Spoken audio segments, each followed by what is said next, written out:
చంద్రబాబు నాయుడు గారిని పాలనకు ప్రజలు విసిగెత్తిపోయిన పరిస్థితుల్లో ఇవాళ అందరం కలిసికట్టుగా ఒక్కటై ఇవాళ చంద్రబాబు నాయుడు గారిని బంగాళాఖాతంలో కలిపే పరిస్థితి తీసుకొని రావాలి అని చెప్పి జంగన్నతో మాట్లాడుతూ అడిగాం.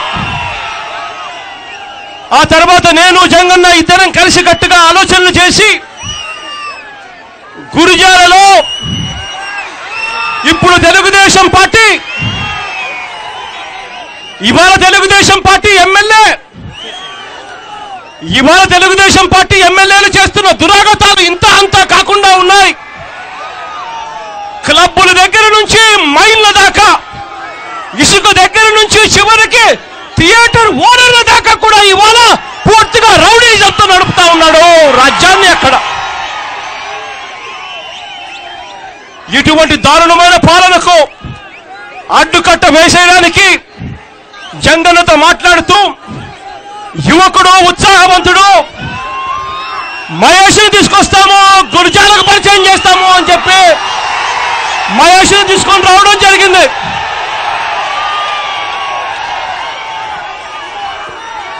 మహేష్ని ఆశీర్వదించండి. గురిజాలకు నా తమ్ముడే అక్కడ నిలబడుతున్నాడు అని చెప్పి ఆశీర్వదించమని చెప్పి నేను కోరుతా ఉన్నాను మిమ్మల్ని అందరినీ.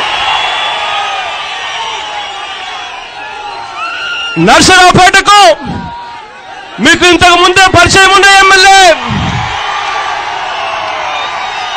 డాక్టరు సౌమ్యుడు అన్ని రకాలుగా మీకు తోడుగా ఉండి కొనసాగుతాడు. జంగన్న విషయంలో నాకు నాన్న చనిపోయిన తర్వాత జంగన్న లాంటి వాళ్ళు నాకు నాన్నగా నిలబడిన వ్యక్తులు.